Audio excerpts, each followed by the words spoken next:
Welcome to Tales from the Drum. Quantum, Hex, the Cabinet of Curiosity, Advanced Technomancy, Ponder Stibbons. Put these all together and you have the YouTube version of Tales from the Drum. Specifically, right now, Pratchips. These Pratchips were originally served between September 20th and September 23rd. And it is a new week, so it is a new book. In fact, we are looking at Carpe Jugulum, 23rd book in the Discworld series, published in 1998. Carpe Jugulum is just a lot of fun. It's vampires versus witches, broadly speaking, but it has got cameos by Chiamando Casanunda, who previously showed up in Lords and Ladies, and of course he is the world's second greatest lover. It's got a castle called Don't Go Near the Castle. It actually has a mention of Brother from Small Gods, and it has a couple of firsts. It's the first Discworld book in which an Igor figures as a character, and it is the first time that we meet the Knack Macfeagle. And both of those, that is to say, Igor's and the Knack Macfeagle, will be featured more prominently in Discworld books after Carpe Jugulum. Oh, and we can't forget the Omnian Preacher, Mightily Oates, who will be our featured person for this week's Pratchips tomorrow. But as a story, Carpe Jugulum tells the story of what happens when a vampire family from Uberwald decide they're going to come to Lancre and take it over and run it as their kingdom.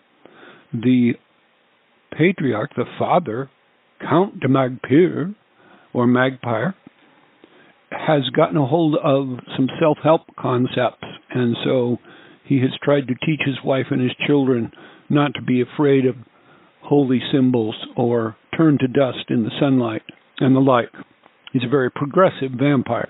And these vampires show up because King Verence, in his folly, has invited them to the christening of Verence and Magrat's first child, Esmeralda, note spelling Lancre. But the vampires have not figured on Granny Weatherwax or Agnes Knit, and those two witches prod some serious vampire butt-talk in the course of the book. And if you want one of Sir Terry's most feel-good reads, you cannot go wrong with Carpe Jugulum. That title roughly translates Go for the Throat, and is a parody of Carpe Diem, seize the day. And that's it for Carpe Jugulum, so I'll talk to you tomorrow.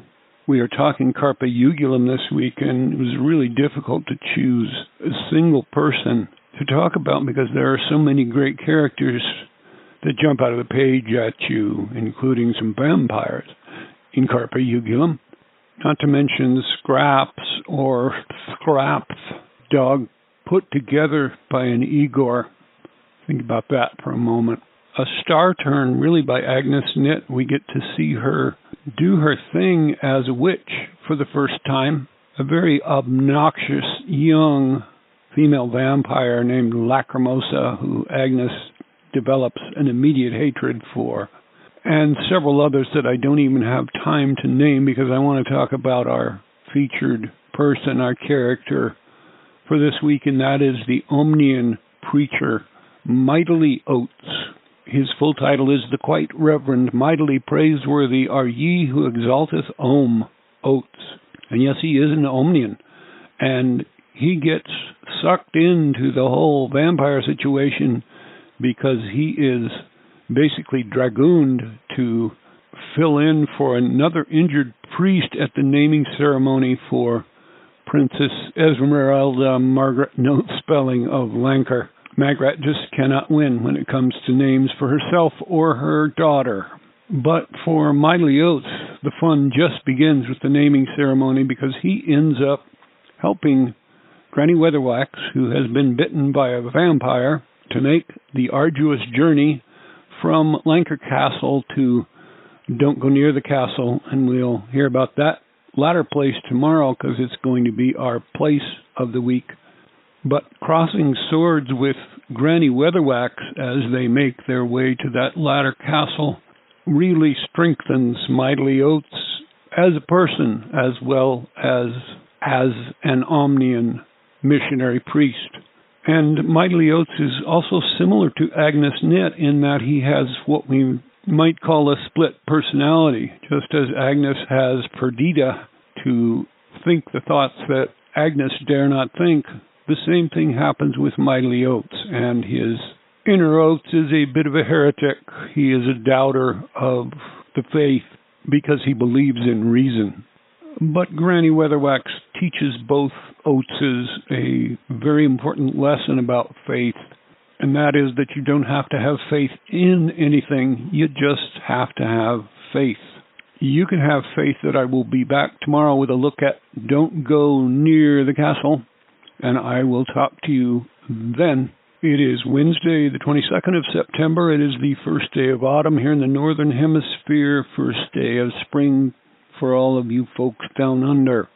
And it is the day of the week that we take a look at places in our book of the week, Carpe Jugulum, and the place we are going to focus on is the Vampire Castle. Most of the early action takes place in Lancre Castle, but the dramatic climax of the book takes place in the Vampire's Castle, which is called Don't Go Near the. So it's called Don't Go Near the Castle. The old Count de Magpire, or Magpire, knew that the locals would warn travelers, don't go near the castle, and he realized that this actually increased traffic up to the castle, and he loved to have visitors, and he would drink their blood, but he played fair. And so, Don't Go Near the Castle, on the Count's orders, was always well-stocked with fresh garlic and steaks and holy water, and things that could be formed into religious symbols, and the windows were large with drapes that could be pulled aside to let in the sunlight, because he liked to give his visitors a fair chance. He was a very sporting gent, was the old Count de Magpire. The castle also has a massive water-powered great organ that was designed by Bloody Stupid Johnson, but apparently actually works as an organ. And it comes with a resident Igor of the old school. This Igor makes sure that the doors are creaky and the candles dribbly, the dungeons dusty. And he will even go as far as whipping the spiders into work when necessary so that the castle is full of cobwebs. Now, unfortunately for Igor, he is working for a new modern count who wants to get rid of all of those things. But Igor, in a campaign of sabotage, tries to ensure that those things remain part of Don't Go Near the Castle. Igor is in fact so disgusted with the new count and his family that he assists Nanny and Magrat in taking over the castle and shows them where all of the lemons and garlic and all of those things are. But in the end, Mightily Oates takes care of the current count. Igor resurrects the old count, who takes care of his daughter-in-law and his grandchildren, and returns to the old ways, which includes his taking his repose in a massive coffin in the basement of the castle, and carved in it is just the one word, Magpire. And that is our Pratchips for today, so I will talk to you tomorrow. We have looked at our person, Mightily Oates, our place, Don't Go Near the Castle, and it's time for a look at something from Carpe Jugulum. And this one is really tough to do. As a matter of fact, I am not even going to try to select just one thing to talk about, because there are several that we just cannot overlook. And so I'm going to start with the phoenix. And the phoenix is an allegorical as well as a real bird on the disc. And phoenixes hate vampires, so it's not a surprise that Granny Weatherwax has a phoenix feather. And it's not a surprise that a phoenix has newly hatched just in time to really finish putting the hurt on the vampires who dwell in don't go near the castle, because the legend is that vampires will tolerate good people, whether they are good intrinsically or they're trying to be good because of some vague feeling that they should, while vampires will be burned quite horribly. Any evil person will be burned quite horribly from the fire of the phoenix.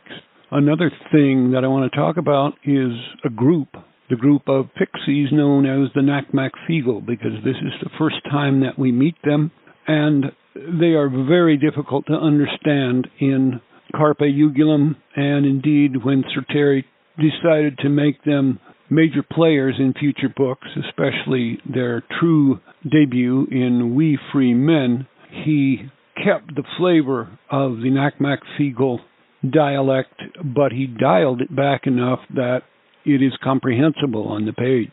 But we do indeed meet them for the first time in Carpe Jugulum, and their Kelda, a female called Big Aggie, brews a brose, or a concoction which in this case is meant to instill courage into King Verence, and it does that a little bit too well. In fact, it causes him to go full-on berserker. And last but not least is the Lancastrian Army knife, the Discworld's version of a Swiss Army knife, designed by Sean Ogg with a lot of assistance from King Verence.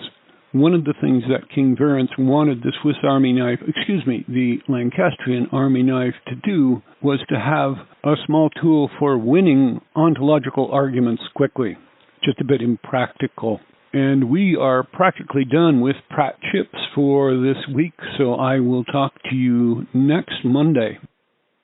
Shoe dragging was a very popular sport. When the girls were little, it has since fallen out of favor. But we did get this video of Ivy. Holly had dragged the shoe into the living room, and she left it for Ivy to play with at that point. And as you can see, it was pretty challenging for her. In fact, after making several efforts from a couple of different directions, she finally laid down, looked, see if Holly was going to help her. Doesn't look like Holly's going to help me. And she finally said, okay, I'm done with this.